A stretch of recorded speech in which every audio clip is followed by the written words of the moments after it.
Hello, everyone. Thank you for joining us today. We'll begin shortly. Just waiting on for a couple more people to join our webinar.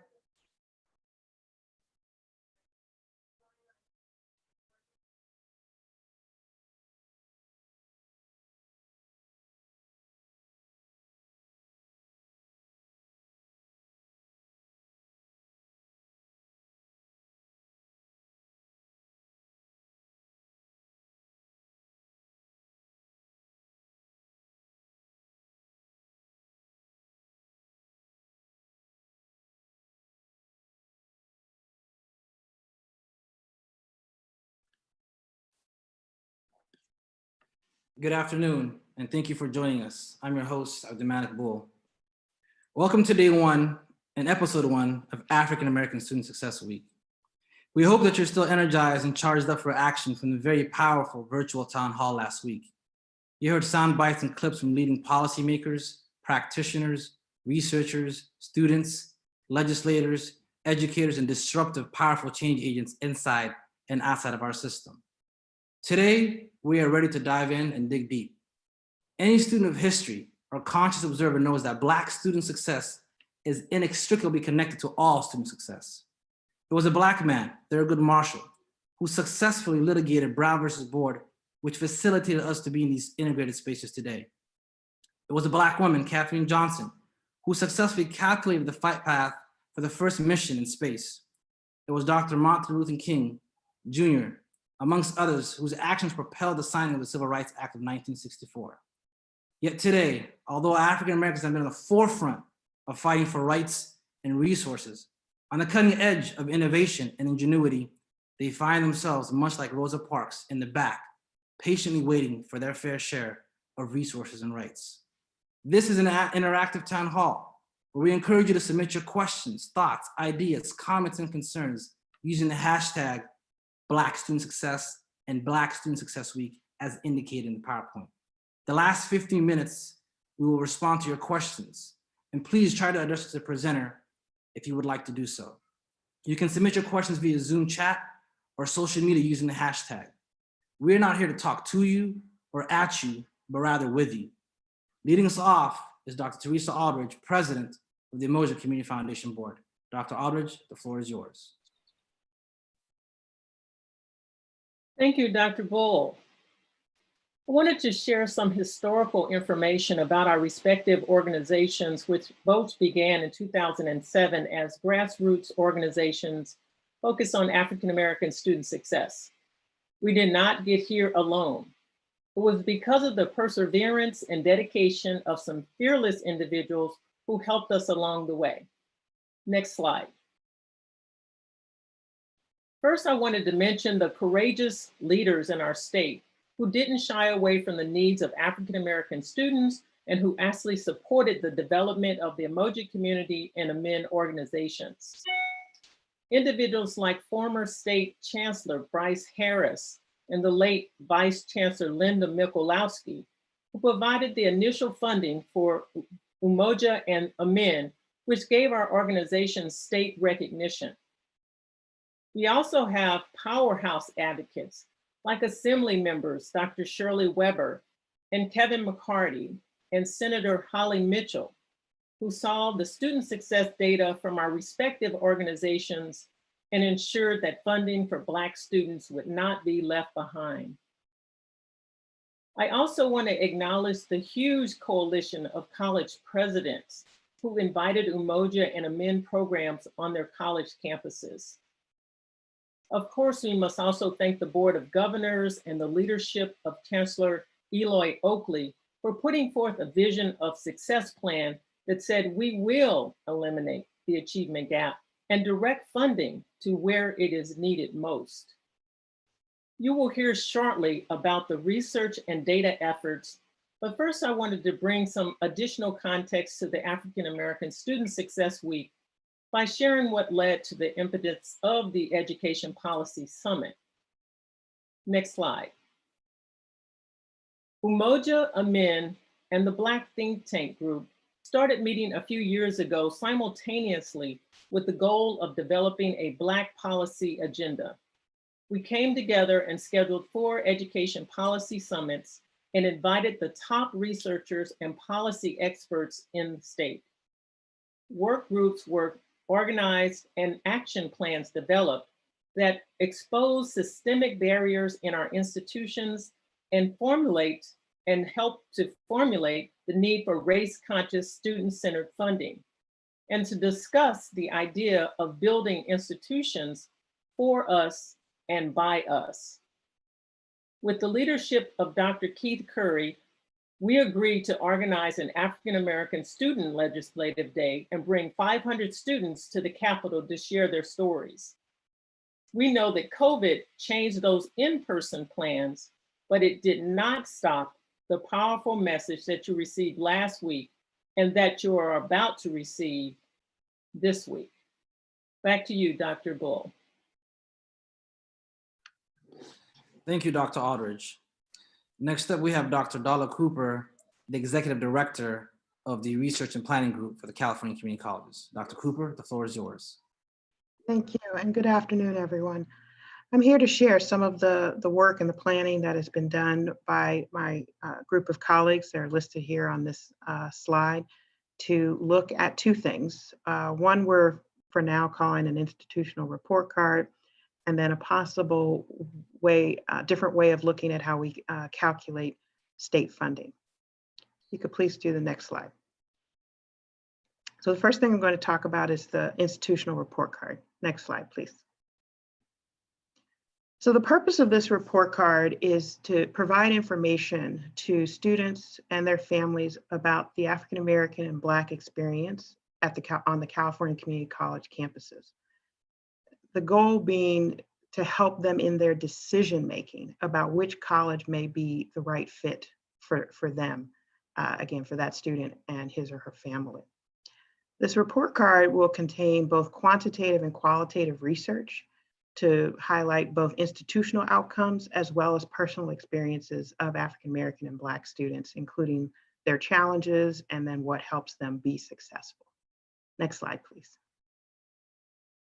So just want to share with you some of the things that we're looking at in terms of institutional outcomes. So we're looking at things like long-term achievement. When do they graduate? How long do they take to graduate? How many units do they graduate? How long does it take? How many transfer? What percentage transfer? Where do they transfer? Things like that. Early momentum points, such as when and how many students complete transfer level English and math requirements. Ongoing measures, things that we might measure every semester, like success and persistence rates. What kind of support is available and received by Black students? Examples, again, being financial aid, counseling, Emoji. Doing some demographic comparisons. You know, what is the percentage of Black students on campus? How does that compare to the percentage of Black faculty, for example, on that same campus? And then different college characteristics. How large is the college? What is the local Black population? How does the Black population to college compare to that local Black population? Things like that. Next slide, please. The other component of this is that qualitative piece, that experiential piece, where we want to survey Black students and ask them, what basically our question is, what is it like being a Black student at this campus? So we're asking questions regarding the environment that they are encountering in the classroom, what kind of relationships and support they have with and get from faculty, how much are they involved outside of class, in what kind of experiences, are they in Emoji or other student support programs that may be available on their campus? What kind of challenges do they have, you know, academically, personally, family, work, et cetera? What are they dealing with in terms of basic needs, food, housing, transportation, childcare, et cetera? Why did they choose to go to that college? That's the other question. And then just general campus climate questions. Okay, so that sums up what we're thinking about in terms of this report card. I next want to turn to the recalculation. So next slide, please. So again, we're thinking about, we get to see a lot of figures about how state funding is calculated and which portions of the education system get what kind of reimbursement. Next slide. But what we want to do is kind of put that through the lens of the Black student. So here on this slide is just something that was shared at last week's town hall, that FTES is a full-time equivalent student, and that is how much the state funds each full-time equivalent student for each of the 3 higher education segments, along with K-12. And so you can see what the number is for California community colleges there, 8,306 per FTES. Next slide, please.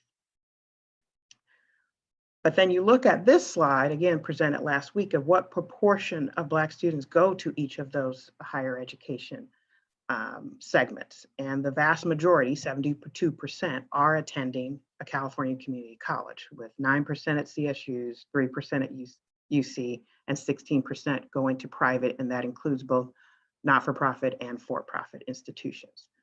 Next slide, please. So what we're thinking about, what we'd like to do is take these 2 things into account. So if you have the majority of Black students attending community colleges, and community colleges are funded at the lowest level per student, that translates into less funding from the state for Black students. So we want to, again, kind of put this on its head, put a new spin on how we look at state funding by looking at it, again, through that lens of how much is the state paying and spending on Black students. So these are the 2 ideas that our group have come up with, and we're moving right now to try to follow through with those, and hopefully more information will be coming soon. Thank you. Turn it over to Dr. Bull. Thank you, Dr. Cooper. Next up, we have Dr. Aaron Vines, the Assistant Superintendent and Vice President of Student Services at Antelope Valley College and the past President of AMEN, to talk about the faculty hiring tool. Dr. Vines, the floor is yours. Thank you, Dr. Bull, and thank you all for joining the webinar. My committee worked on a faculty hiring tool, and to kind of set the context of how that would work, we do realize in order to have a faculty hiring tool and have it work and be used by institutions, there'd have to be a mandate or legislative action so that it wouldn't sit on the shelf like many EEO plans do. But the idea is that there'd be trained individuals that would present the tool to board of trustees, present the tool to senior leadership on campuses, administration in general, faculty, and most importantly, faculty hiring committees. Next slide, please. And some will ask, why is there a need to increase Black faculty on campuses? And the simple answer is the Black student experience. We know from research that Black students perform better when they have the opportunity to have Black faculty, and that research dates back to K-12. If a Black student has a Black faculty between kindergarten and 3rd grade, they're 13% more likely to attend college. And if they have 2, then they're 32% more likely to attend college. And that magic and that work and that connection and that sense of belonging and that modeling translates to the college level as well. We've seen that, the research supports it. And not only is it the Black students that benefit, but all students benefit in terms of success and or completion, but there is a benefit. Next slide, please. So a little bit about the data. 18,400 tenured faculty in California community colleges and 60,000 if you include non-tenure. And of those faculty, 1,000 are Black, or 3,182 if you include non-tenure. That's 1 Black tenured faculty for every 131 Black students. While white students, there's 1 tenured faculty for every 55 students. So when you look at California being a community of minority attendees, there's an overrepresentation of white faculty. Not saying that there doesn't need to be more of a certain ethnic background, but for there to be equity, there needs to be an increase in Black faculty on campus, according to what the data is telling us. If you look at what the opportunity is outside the campus for potential students, the Black students, Black potential students grade ages 18 to 24, they're 11%. And 25 to 44 years old, there's 28%. So there's a huge opportunity to attract more Black students and keep them enrolled. And we believe that hiring more Black faculty will increase that retention and even commitment to institutions. Next slide, please. So there is the isolation factor that does happen, and we believe that with an increase in Black faculty, there will be an opportunity for students to feel welcomed, to enter into a friendly environment, be present with role models, and things of that nature. A real quick example, and I'll make it quick because my time is running here, but in February, there was we were in the Emoji village, and there was a Black history event, and there was a Black gentleman that was given Black facts. And towards the end, the student said, I wish I could have a Black African-American studies teacher, not discounting her instructor if she did have an instructor that was not Black at the college. But I wanted to talk to her more about it. So I said, after it was over, have you had a Black English teacher? And she said, no. Have you had a Black math teacher? No. Have you had a Black science teacher? No. And she didn't have any Black teachers in her college experience. And she was just aiming for or voicing that if I just had one, and our students should not have to have that experience, especially we know the value in learning that takes place and the need to feel welcomed and a part of the campus community. Next slide, please. Okay, so real quickly here, this is a sample infographic of what the tool would look like. It would be web-based, and an individual could go on, type in their institution, see their institutional data, see their discipline data. I chose English because we do know that depending on the discipline, the number of Black faculty decreases quite a bit if there's any at all. And it's important during hiring committee meetings that folks are aware and in tune and they're engaging in the data, and this tool would help. And again, it would need to be mandated, and there would have to be someone given the training of how to use it every time there's a hiring committee meeting, so it doesn't just get put aside. It gives student demographics, and then also it gives outcomes for that particular discipline. And then we also have a piece where we're going to include literature so that people understand the value, because there will be some pushback for some may not think it's necessary, but the research will help with those conversations when the tool is introduced. And that is it for the hiring tool. Thank you, Dr. Bull. Thank you, Dr. Vines, for demonstrating that very, very important tool. Next is Brother Jerry Marshall, who's an adjunct instructor at American River College. He's an outreach specialist. He's also the Emoji Saku instructor. He's going to talk about the Emoji University and restoring what's been lost. Jerry, the floor is yours.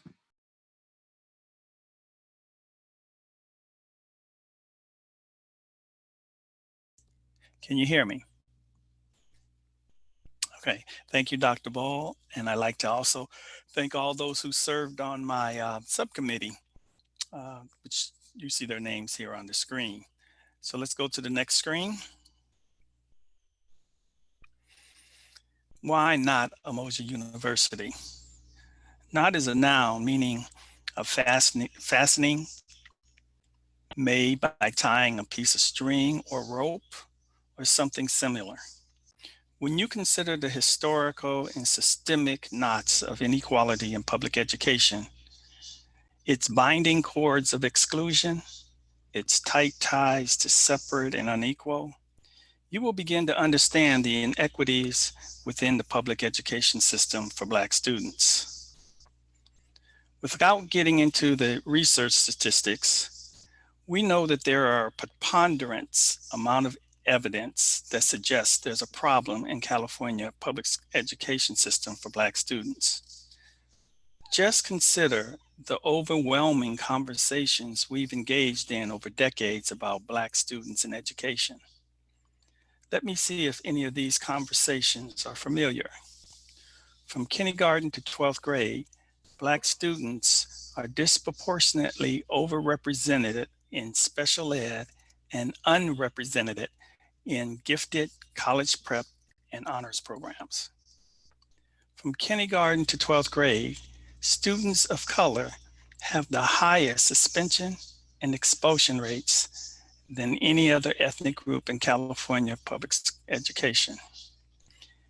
And from kindergarten to 12th grade, the education system has become the pipeline to prison for students of colors. Now, I don't want to harp on the negative, but anytime you have to untangle a knot, at some point, you have to find the beginning. W. Edward Demings says, every system is perfectly designed to get the results that it gets. In other words, the problem within the California public education system lies within the system itself. Now, Black students who graduate high school have access to these higher educational institutions listed here.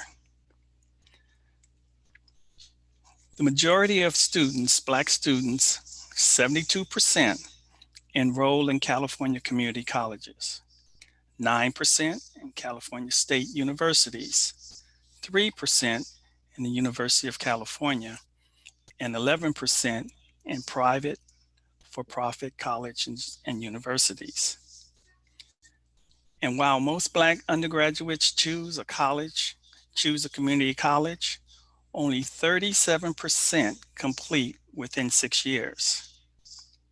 At the CSU system, only 9% of Black first-time freshmen earned their degree in 4 years, and 43% in 6 years. At the UC campuses, nearly half of the Black freshmen who entered in the fall of 2010 graduated on time, which is 4 years, and 3/4 of them graduated within 6 years. The analysis finds that private, for-profit colleges and universities have the worst outcome for Black students, with only 7% completing the degree in 6 years. Our subgroup of the Emoji and A2Men Educational Summit was overwhelmed with the efforts of redesigning educational systems. So we decided to entertain the idea of something new, and we said Emoji University. Next slide.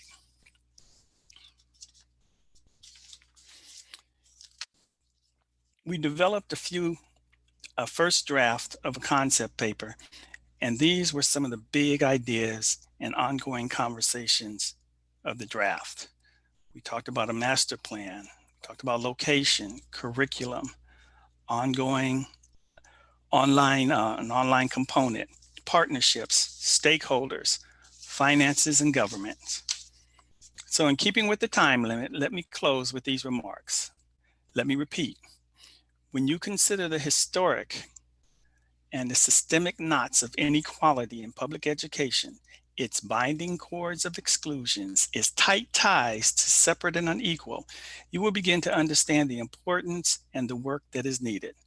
The work to untangle the systematic knots where access to key resources and support for Black students are hampered by inequitable practices, policies, and approaches that stifle academic success. It is critical to unloosen those bonds that strangle the creative spirits and stifle the brilliance of Black students. It is imperative that the cords of exclusion be unraveled and the ability to build a new foundation for success emerges. The current system of education is not allowing enough of our students to realize their greatness. An education redesign based on the fundamental principles of uplifting those victimized by a system that was not designed for them is a new strategy to improve our outcomes for success. I leave you with the presentation's opening question. Why not Emoji University? Back to you, Dr. Bull. Thank you, Professor Marshall, for that very, very clear and poignant message of where our system stands today. Next up, we have Dr. Edward Bush, the president of Cosumnes River College and the vice president and founder of AMEN, to dig deep into these policy and resource recommendations that we talked about. Dr. Bush, the floor is yours. Good afternoon. Similarly to the others, I would like to thank and acknowledge my work group who contributed greatly in the policy and resource recommendations that I would highlight this afternoon. Systemic and structural problems begs for a systemic and structural solutions. The recommendations that you heard today and the recommendations that I would outline in my presentation attempts to address the root causes of the low student success outcomes for African-American students. We know that structural and systemic racism is real. We know that it exists, but in our conversations within our institution, it is often difficult to concretize how systemic racism manifests itself in our day-to-day operations. From the presentations that occurred on April 22nd, it should be obvious and clear that we see the role of systemic racism, particularly how it plays out in the resources that African-American students receive to attend college, but also in how the institutions that serve African-American students are resourced in comparison to their CSU and the UC counterparts. The following recommendations are meant to disrupt and dismantle institutional racism, which we believe lies at the heart of why African-American students are not succeeding. Next slide, please. Given the constraints of this presentation, I would not expound on all the recommendations, but I would briefly unpack the recommendations that I think would need additional clarification. As you know, there's been a lot of conversation around reforms needed around the Cal Grant system to include the total cost of attendance. So given the amount of conversation that is taking place around Cal Grant, I want to focus our attention on the third and fourth bullets. What you heard from Dr. Frank Harris' presentation on April 22nd, you will see that the CSU and UCs are impacted. So you have a dynamic where many African-American students are CSU or UC eligible, but are unable, with no fault on their own, to get access or gain access to these two segments of post-secondary education. And what that creates and what we outlined on the 22nd was this idea of a compounding effect of inequity. So that means African-American students who are interested in attending four-year institutions, whether this is after they transfer from a community college or coming right out of high school, are forced to go to out-of-state colleges, many of them selecting HBCUs, but they are unable to access Cal Grant dollars that their parents have contributed to the tax base. Our belief is that students who have paid into this tax base should be able to access their Cal Grant dollars when they are unable to gain access to the CSU and UC. Next slide. You had a lot of conversations around race-conscious resource allocation and race-conscious matrix in looking at how money is allocated not only to institutions, but also directly to African-American students. One of the things that we know with the student-centered funding formula, there is a portion of dollars that is allocated based on student demographics, such as being Pell Grant eligible and our first generation college students. We are proposing that we add race as a matrix or indicator in determining the amount of dollars that community colleges receive. And that's not only for the student-centered funding formula, but also within the student equity and achievement funding. The last recommendation that I want to focus my time on is looking at equitizing funding across public post-secondary education for lower division courses. You've seen several presentations that highlighted the amount of state dollars that UC and CSU receive in comparison to California community colleges. We asked this question: if a student is enrolled in History 100 at the CSU, community college, and RUC, why do those institutions receive different levels of funding for the same course? Sorry, that's my timer going off. You hear that background, for the same course. And so we believe that we need to determine what is the true cost of lower division education, and regardless of where that student attends, that's the amount of money that those institutions should receive in facilitating the successful completion for African-American students. And with that, I'll turn it back over to you, Dr. Bull. Thank you, Dr. Bush, for pointing out the systemic funding inequalities and proposing recommendations. We also have a group of folks, leaders in our system, who've been working with the Board of Governors for creating systemic change for African-American students. And so I want to introduce Cassandra Jennings, the President and CEO of the Greater Sacramento Urban League, and Greg Irish, the Executive Director of the City of Los Angeles Workforce Development Board. Mr. Greg Irish, the floor is yours. Good afternoon. Thank you, Dr. Bull. My colleague, Cassandra Jennings, is the President and the CEO of Greater Sacramento Urban League, and I are delighted to be a part of this webinar today. Ironically, were it not for this insidious pandemic that is disproportionately affecting our communities, all of us most likely would be celebrating in the true spirit of African-American Student Success Week, the high school and college graduations of our loved ones. This is usually graduation time. I co-chair with Cassandra the California Community College Black and African-American Advisory Panel. It's the brainchild of Chancellor Eloy Ortiz Oakley, who, going back to his days as the president of Long Beach Community College District, and a person who himself graduated from community college, has always been cognizant and sensitive to the disparities that exist with regard to African Americans' access to higher education and the opportunities that education provides for gainful employment and a middle-class lifestyle. The Chancellor formed the Black and African American Advisory Panel nearly 3 years ago and charged it with formulating recommendations and strategies to address the barriers and challenges to African American community college enrollment. The panel consists of volunteers, of community leaders and influencers statewide, from the workforce development, business, faith-based education communities that have invested a great deal of time and effort to the cause. The panel also includes members of the Board of Governors of the California Community College System. Next slide, please. With Chancellor Oakley, we convened a number of town hall meetings throughout California, in Fresno, Los Angeles, Sacramento, San Diego, and Oakland, to solicit and garner the input from the African-American community on 4 areas of focus: college enrollment, college completion, credential attainment, and community college transfers. The attendance at the town hall meetings and the diversity of the attendees was greater than we and the Chancellor ever imagined. As you can see from the slide, the attendance included parents, grandparents, high school students, community leaders, and elected officials and educators.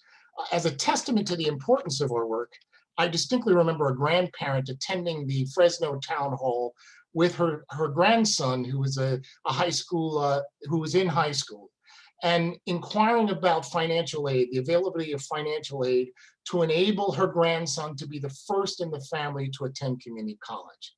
The panel has since issued a report with findings and formulated recommendations on how to advance the cause of African-American community college enrollment. And I'll hand it over to my colleague, Cassandra Jennings, to give you some details of what our findings were and our recommendations. Cassandra? Thank you, Greg. And it's certainly my pleasure working with you and all the great people on the panel.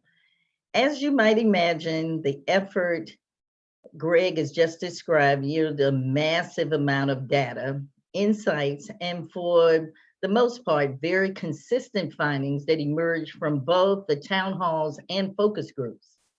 We found similar issues and concerns throughout the state with only minor variances between densely populated communities like Los Angeles and Oakland versus more rural areas such as Fresno. And of course, Sacramento was right in the middle of all of it. After the focus groups and the town halls were completed, we organized into work groups to study the data and build consensus around the major findings and the ultimate recommendations. The panel prepared a report with major findings and recommendations, which we are just now beginning to share with key stakeholders across the state, and which we'll outline here today for you. Next slide, please. So there are 6 major findings. First is the financial aid is a stumbling block for Black students. And you have heard that throughout this afternoon already. Students and parents are mostly unaware of the many different programs and resources available at community colleges that could help students succeed in college, but especially financial aid. In addition, the process of applying for financial aid is problematic for many and often results in a decision to not continue their plans to pursue higher education. That cannot be an option. Secondly, isolation is a negative factor on campus, especially on campuses where Black students make up just a small percentage of the overall student population. Now, I know you already saw that in an earlier slide that was reported from the panels, but this is worth repeating because it is so important. And I thank Dr. Vines for pointing that out. But for Black students, the on-campus environment is often unfriendly and unwelcoming, with few role models represented in the staff or in the faculty administration. And I'm glad we're thinking about doing some things with that, but with whom they could bond with and turn to for advice and counsel. The feeling of not belonging on a campus is real, and it was described as the imposter syndrome. And some students stated that they had no voice and no face, and their face microaggression on a regular basis. It's just a reality that we need to understand. Then third, low awareness of career educational opportunities prevent students from pursuing new career pathways. Students and parents have no clear idea of the value of career education programs, and there are hundreds of them at the community college. They don't understand that this is a way of being prepared for and obtaining some good paying jobs and careers available in California right now and in the future. Fourth, we really wanted to focus on about campus programs are differentiators in ensuring student success. Students who participate in campus programs like Emoji, like A2Men, and like EOPS, and or they have other strong support systems at home, they report higher satisfaction in getting through college and their success and their experience. These students also seem to be more confident about completing their college programs and knowing the ins and outs of obtaining that financial aid to pay for those college costs, which again is a huge factor. In spite of many challenges and lack of awareness of resources, Black and African American young people remain very optimistic about attending college and completing their programs, whether they are pursuing a certificate or a degree or planning to transfer to a four-year college or university. And finally, our findings included outreach. Let's do it early. Let's do it often, and it is essential. In spite of current outreach efforts, awareness about community colleges remains low among students, parents, and community advocates who say they just need more information, and the information needs to be clearly tailored to Black and African American community. Now, interestingly enough, in spite of being heavily reliant upon digital and social media as their primary information channel, students in the focus group stated that the peer-to-peer and the face-to-face communication are most effective, at least initially, in establishing trust. So we heard those findings. Next slide, please.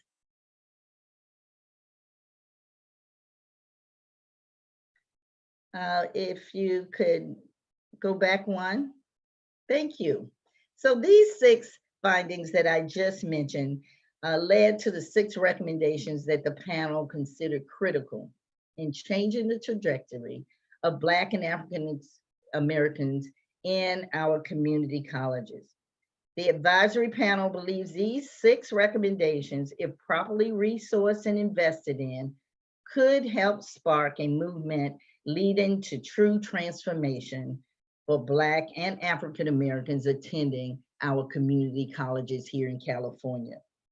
We have framed the 6 major recommendations to directly address the most pervasive and entrenched barriers that hinder successful outcomes for Black and African American students. These recommendations closely align with the California Community College's vision for success, which it aims to reduce equity and regional achievement gaps through faster improvements, absolutely, among traditionally unrepresented student groups, and with the goal of cutting the gaps by 40% within 5 years and fully closing those academic achievement gaps within 10 years. We got to get busy and we need to be intentional. Next and final slide. So here are the 6 recommendations. Number 1, let's begin targeted outreach and awareness activities while students are in high school and ideally middle school. This will help us really ensure that students, parents, and those influencers in our community, including the high school, college, and career counselors, are fully aware of all the opportunities available through the community colleges. Also, to ensure they know about financial aid and the career educational pathways.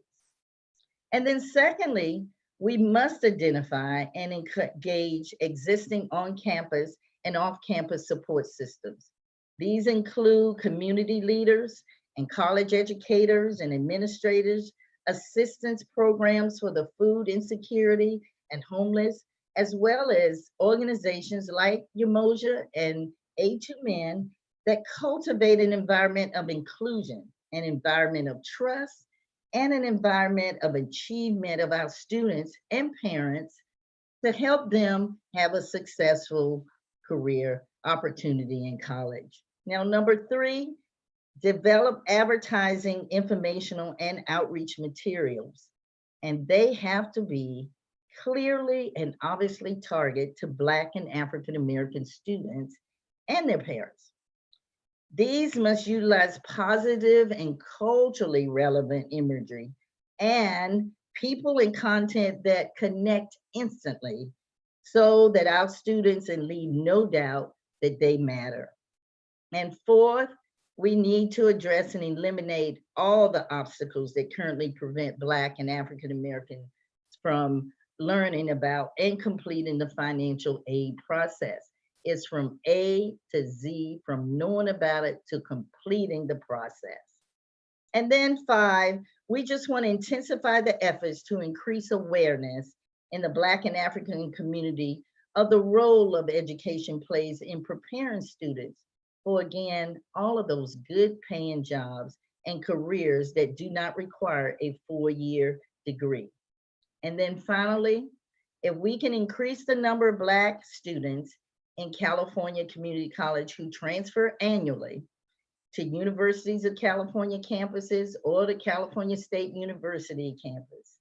This increase is critical if we will meet the California's future workforce demand for bachelor degrees. These recommendations are critical to the success of African American students.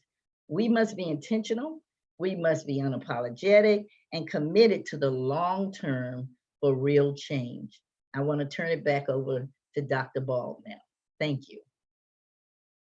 Thank you, Mr. Iris and Ms. Jennings. The operative word here is critical. And this is a very, very pivotal moment. And looking at that term salient, the saliency and critical is very, very important. We want to bring in a presidential perspective to see how we can operationalize all these recommendations and reports and these findings. So with that being said, I want to turn it over to Dr. Rowena Tamanye, the president of San Jose City College, to provide us with the CEO's perspective. The floor is yours.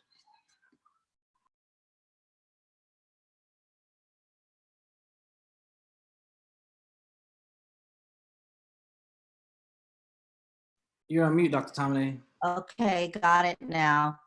So thank you for this opportunity, Dr. Bull, to provide a reflection, and thank you to the tremendous work being done by our leaders in Emoji, A2MEND, and the California Community College's Black and African American Advisory Panel and other policy and research leaders. I appreciate the clarity of the 6 recommendations that have been made from the research conducted. And then I wanted to offer some reflections on a few of them. Recommendations number 1, outreach and awareness. Number 3, advertising and information materials. And number 5, career education awareness are directly connected from my perspective, and all of our colleges and districts can easily take action to develop advertising and information materials that clearly focus on Black and African American students and parents and communities in a culturally relevant way. We also need to show the value of community college career education programs as a pathway to good paying jobs and careers. And we could do this by tapping into our current students who are participating in internships with our industry partners, and also tapping into our alumni who are already in the profession and bring them back to our campuses in the virtual way, of course, now, to discuss their pathway, their profession, and also their companies. For recommendation number 2, in terms of supporting systems to cultivate a culture of inclusion and success, I also see as work being done in many of our institutions right now. However, we do need to focus on transformational campus and community partner development with our local unified school districts, and also our campus life and our clubs, such as the Black Student Union. Additionally, we do know that we have other on-campus resources, such as our Emoji programs and also A2MEND chapters. And so we need to utilize and leverage those connections in order to cultivate inclusion and success. I think it was mentioned already, but in terms of the community, in addition to community-based organizations that focus on Black and African American communities, we do need to stay connected with our faith-based institutions to be our champions, and also to provide additional resources to students. One last thing is making sure that we are developing peer teams with our students on campus, and then also cultivating mentors both on campus and off campus, so that they can work with our students, offer them the support so they can stay enrolled and graduate. I'm going to move to recommendation number 6 for the time, the increase of transfer pathways. I think in this recommendation, we need to leverage some of the programs that we have in place already, such as our Promise programs, and in addition to our work on associate degree for transfer, those we need to scale. And what this means additionally is that we need to focus in on increasing our dual enrollment opportunities and middle college opportunities for Black and African American students. And we could do this by leveraging our student equity and achievement funding and other funding to provide zero cost benefits. Again, because we know that our economic and financial barriers that impede Black student success. And so we need to try to offer as much zero cost benefits as possible. And so I'll go ahead and end there. Thank you. Thank you, Dr. Tomley. So we've heard from our all-star lineup of panelists, disruptive educators in the system and outside the system. Now we want to hear from you. So we want to take some of your questions. The first question is addressed to Dr. Vines, and that is, there are many colleges that have made efforts to increase Black faculty and for others. Does your tool deal with retaining faculty because of chaotic climates? That's a very good question, Dr. Bull. Thank you. The tool doesn't address retention. However, there is a component of the tool that will include research, and I think there's room for that. So that could be something that could be added so that people understand the need to create an environment that's welcoming to not only the Black students, but Black faculty and administrators and staff as well. Thank you. The second question is addressed to Ms. Jennings, and this is actually a follow-up question from the previous town hall, and that is regarding the symmetry between the community college system and the K through 12 system. So they're asking, has there been any efforts or is there any work in regards to aligning both systems and propelling African-American students to benefit, as you mentioned, from those career ed programs in the community colleges, from the K through 12 feeder schools? Thank you for the question. And as you saw just from one of the pictures of our session in Fresno, we had a very cross section of people that we were outreaching to for input. And there was a lot of discussion from the panel as well as the focus group in the town halls about how we connect the dots.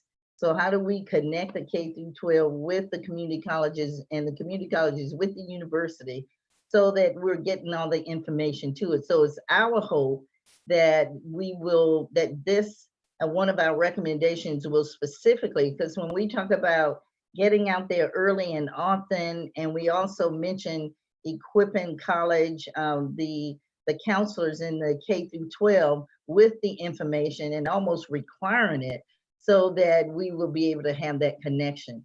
So I think we know it doesn't start at the community college. It's a system that there are many components. So we are really hopeful that we will be intentional about making sure that there's a better connection.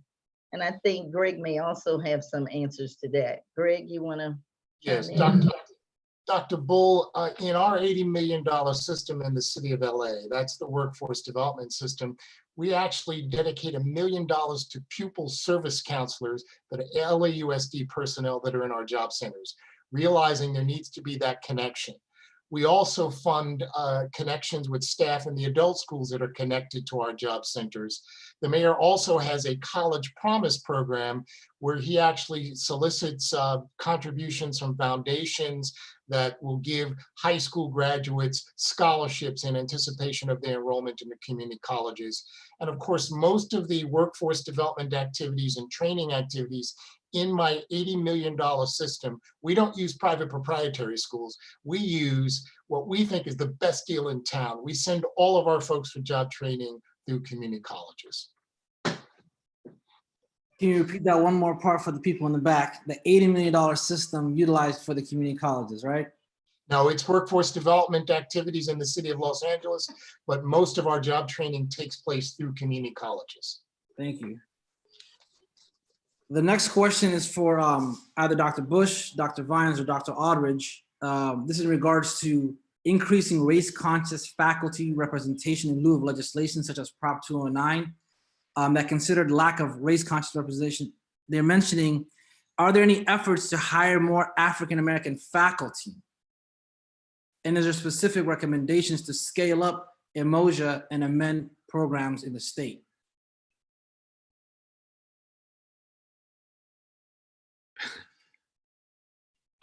Yeah, I get started. I mean, one of the things I think we're learning from this experience and looking at barriers and obstacles to African-American student success is not to assume that any current legislation cannot be changed or overturned. And I think for a long time, I mean, 20 plus years, we have accepted Proposition 209 and haven't launched a concerted effort to repeal that and dismantle that deleterious piece of legislation. And so I think while this is not directly going to the question, I think we need to begin to join efforts that are currently gaining momentum in repealing 209 so we don't have to hear that excuse for why we can't specifically target African-American students or faculty. So I think that's important.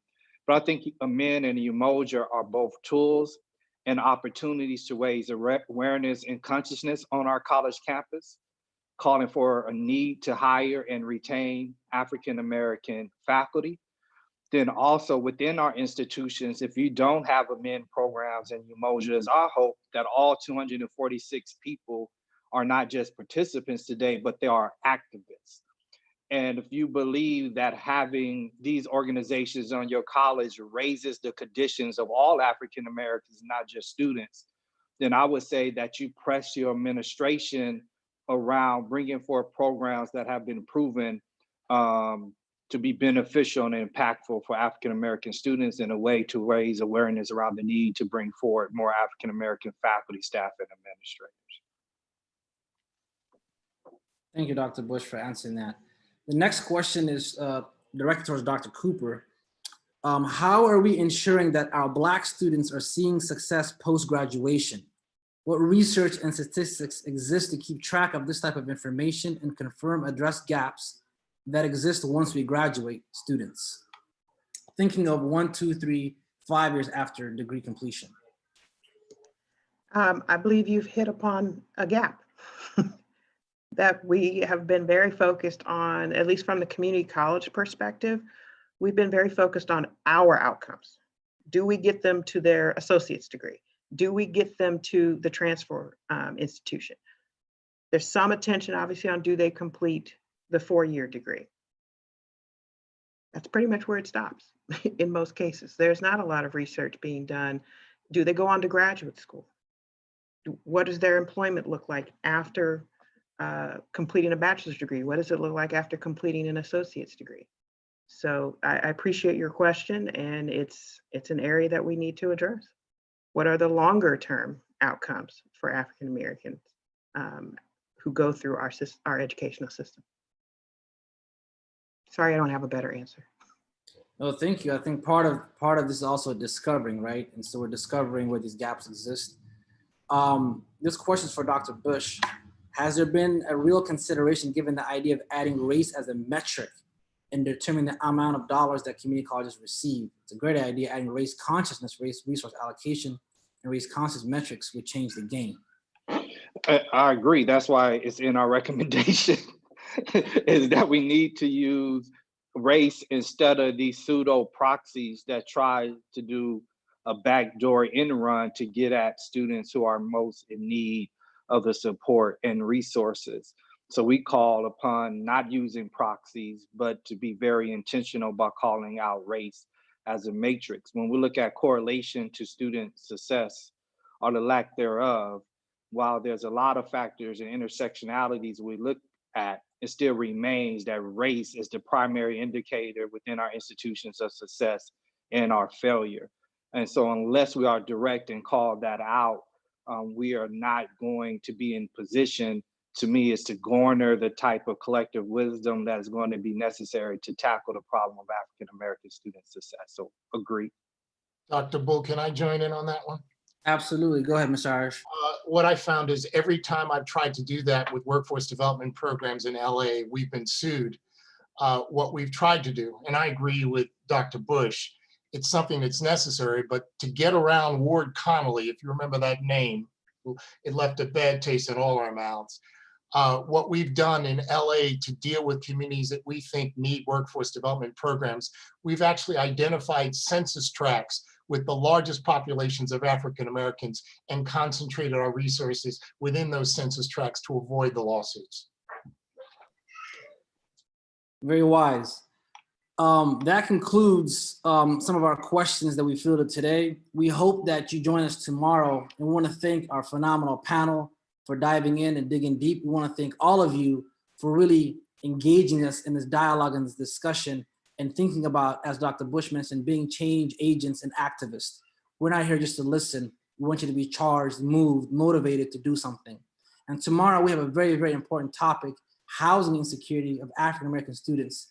And as we look at our system and our African-American students, there is a comprehensive, holistic litany of issues that impact their success. And so we want to delve into those topics day by day, one by one. We want to thank you all. We want you to continue the conversation at Black Student Success. We want you to dial into episode 2 tomorrow, same time, same place. Thank you, and have a great day.